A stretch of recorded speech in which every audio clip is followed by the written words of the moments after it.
방정식, 부등식 1강입니다. 우리가 수를 바탕으로 하는 수학이라는 과목을 공부하잖아요. 그래서 수의 분류 꼭 정리하고 가야 되고, 그 다음에 수학에서 정말 많이 나오는 절대값에 대한 공부를 하면서 1강이 꾸며지게 됩니다. 자, 우선 실수의 분류죠. 실수는 유리수와 무리수로 나뉩니다. 자, 유리수는 정수가 있고 정수 아닌 유리수가 있죠. 정수에는 양의 정수, 그 다음에 영, 음의 정수 있다는 거 여러분 다 인지하시고요. 그 다음에 정수 아닌 유리수는 뭐 3분의 1이랄지 좋습니다. 뭐 4분의 3이랄지 얼마든지 좋아요. 이런 것들이 정수 아닌 유리수가 되고. 그 다음 무리수에는 비순환한 무한소수인데, 자, 루트 2 같은 거죠. 외울 필요는 없고요. 이렇게 비순환하게 되죠. 파이 원주율도 여러분 다 알 거예요. 뭐 3.14, 15, 92, 뭐 이렇게 해서 계속 비순환한다는 걸 알 수 있죠. 자, 이런 걸 우리가 무리수다 이렇게 배웠어요. 그래서 실수는 유리수와 무리수로 나누는데, 그럼 어떻게 구분하느냐? 유리수란 정수분의 정수 분수꼴 표현이 가능한 수예요. 정수분의 정수 분수꼴 표현이 가능한 수, 유리수. 그렇지 못한 수, 무리수다 이렇게 얘기할 수 있어요. 유리수 한번 볼래요? 1은 자 1분의 이렇게 쓰면 되거든요. 1분의 1, 1분의 2, 1분의 3 이렇게 정수분의 정수 분수꼴 표현이 가능해요. 0도 분자가 0이면 0이니까 정수분의 정수 분수꼴 표현이 가능하고요. 마이너스 1도 마찬가지죠. 이렇게 정수분의 정수꼴로 분수꼴 표현이 가능하다 그런 얘기예요. 그래서 이렇게 자 표시해 주면 되죠. 자, 그러나 무리수는 이 루트 2는 정수분의 정수 분수꼴 표현이 불가능합니다. 그래서 우리가 이런 걸 무리수다 이렇게 얘기하는데, 이 챕터에서 가장 중요한 것은 정수분의 정수 분수꼴 표현이 가능한 수, 유리수. 그렇지 못한 수, 무리수. 여기다가 다음 강에 이제 허수를 배우게 되거든요. 그래서 이걸 합쳐서 우리는 복소수다 이렇게 얘기를 하는데, 요거는 다음 강에서 설명하도록 하겠습니다.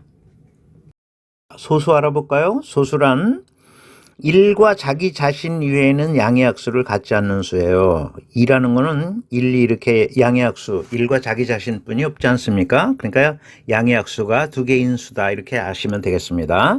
3 같은 거, 자 소수거든요. 양의 약수가 1과 자기 자신 이렇게 뿐이 같질 않죠. 그럼 이제 합성수로 넘어가도록 하죠. 합성수라는 것은 양의 약수가 3개 이상인 수입니다. 자, 4는 약수가 1도 있고 2도 있고 4도 있고 그렇죠. 그래서 양의 약수가 3개입니다. 이런 수를 합성수다 이렇게 얘기를 하고, 그 다음에 소인수분해도 간단히 용어 정리하죠. 소인수분해는 합성수를 소수의 곱으로 표현한 겁니다. 그래서 예를 들어서 2의 제곱으로 이렇게 표현하면 4를 합성수를 소수의 곱으로 표현해 놓은 것이죠. 예를 들어서 6을 합성수인데, 자, 2 곱하기 3 소수의 곱으로 표현해 놓은 것을 우리가 소인수분해다 이렇게 얘기를 합니다. 가볍게 용어 정리가 필요했고요. 자, 이제 칠판을 한번 지우고 배수에 관한 법칙으로 들어가죠. 자, 첫 번째 너무 쉽습니다. 1의 자리가 0, 2, 4, 6, 8 이렇게 되면 짝수가 되니까 2의 배수 당연히 되겠죠. 그래서 A는 넘겨도 되겠고요. 자, 이번엔 BC를 한번 보이도록 하죠. 자, BC는 우리 한번 생각을 해봅시다. 324 그러면 어떻게 할까요? 자, 100이 3개 있는 거죠. 그 다음에 플러스, 자, 10이 2개 있는 겁니다. 그 다음에 1이 4개 있는 거죠. 그쵸? 이렇게 쓸 수 있는 것처럼, 자, 한번 지우고, 예를 들어서 우리가 A, B, C라는 수가 있다 그러면 요거는 자 100이 A에 있는 거고, 그쵸? 그 다음에 10이 B에 있는 거고, 그 다음에 이제 1이 C에 있는 거니까 그냥 이렇게 C로 쓰도록 하죠. 그러면 요거는 다음과 같이 쓸 수 있죠. 100A는 99A 더하기 A로 쓸 수 있거든요. 그래서 99A 먼저 쓰고 A 남겨둘게요. 뒤에다 쓰겠습니다. 그 다음에 10B도 자 9B 이렇게 쓰고 B 하나 남겨놓고 나머지 이제 써주시면 되죠. A 더하기 B 더하기 C로 이렇게 적어주시면 됩니다.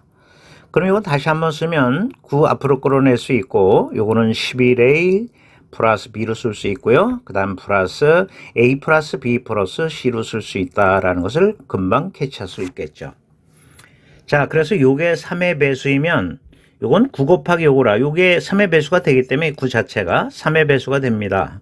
그 다음에 이게 9의 배수이면 9 곱하기 정수니까 당연히 9의 배수가 되는 것이죠.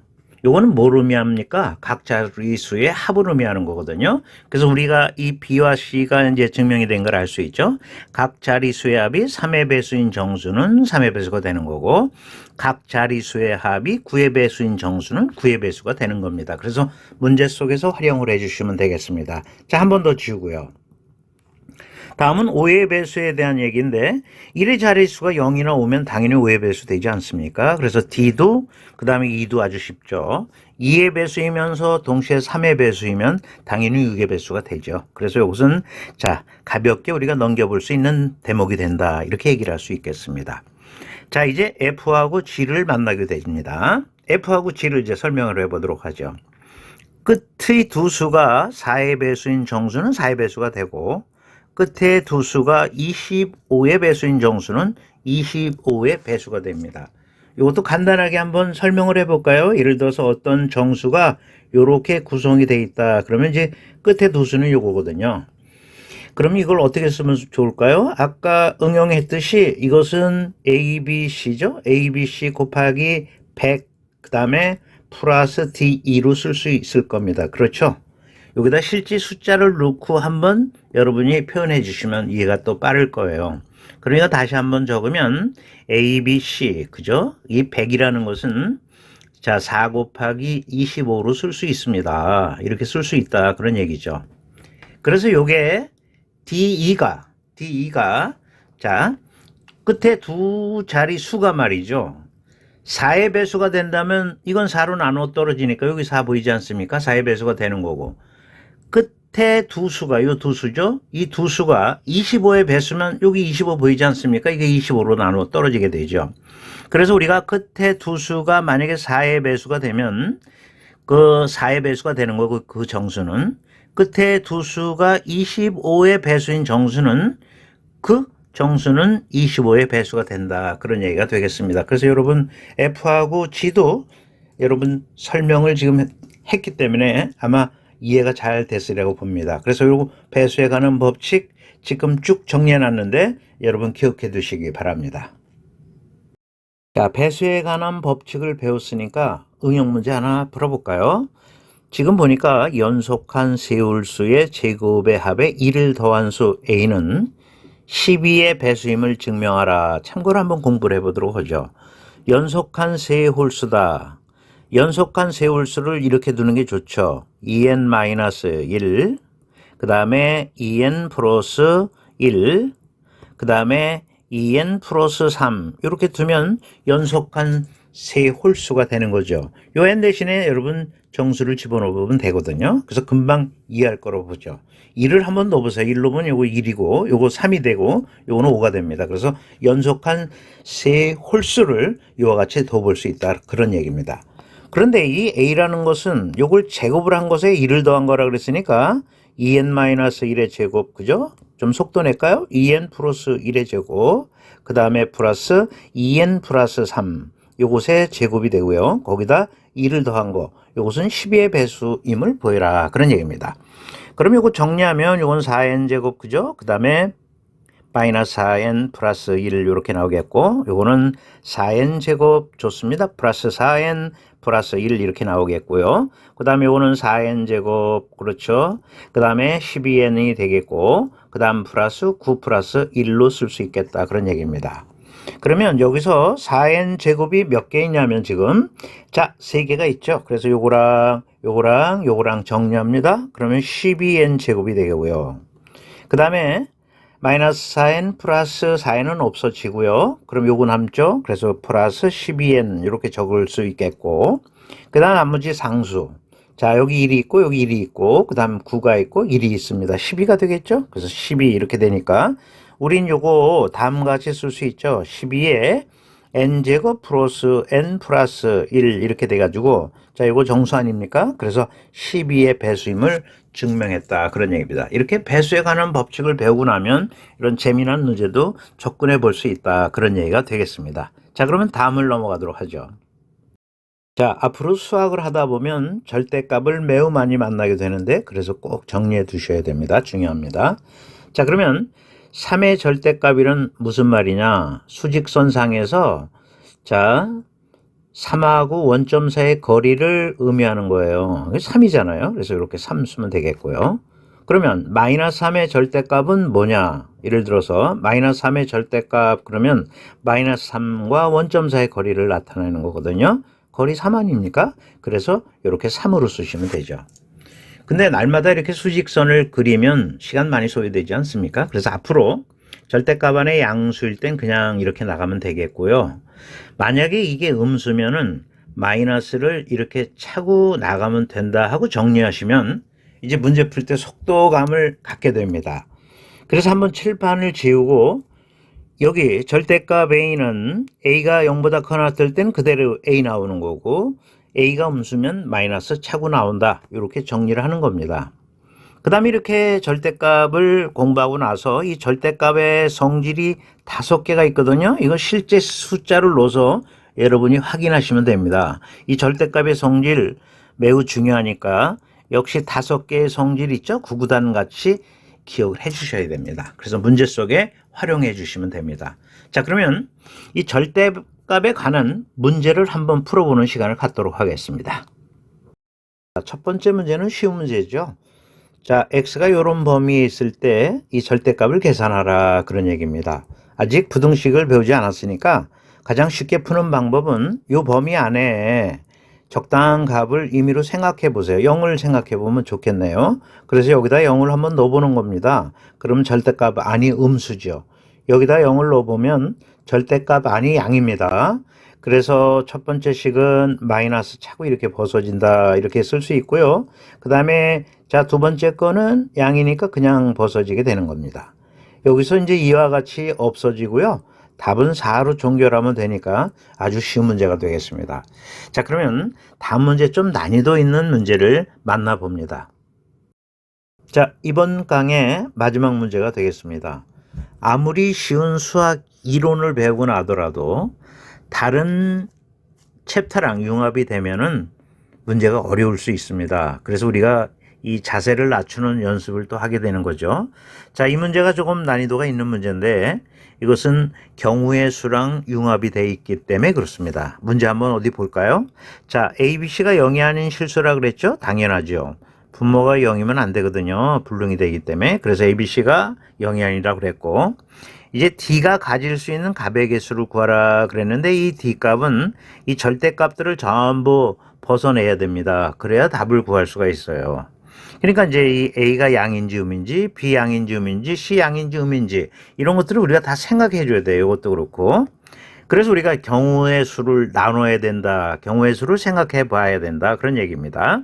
그러면 자, 첫째 A가 어떤 부호인가 또 B가 어떤 부호인가 C가 어떤 부호인가 그에 따라서 A, B하고 그 다음에 A, B, C 부호도 봐야 된다. 그런 얘기입니다. 그러면 자, 시작 한번 해보도록 하죠. A가 자 플러스일 때도 있고 마이너스 부호를 가질 때도 있거든요. 그에 따라서 B도 플러스 그 다음에 마이너스 마찬가지죠. 각 경우당 이렇게 가질 수가 있다. 그런 얘기예요. 또 그에 따라서 C도 이제 이렇게 가질 수 있다는 얘기죠. 마찬가지죠. 이렇게 가질 수 있다. 그런 얘기예요. 이렇게 되는 거죠. 이렇게. 이해되시죠? 이렇게 된다는 얘기죠. 이렇게 8가지가 나타나는 거예요. 곱의 법칙으로 자, 2 곱하기 2 곱하기 2 그래서 8가지가 지금 나오는 것이에요.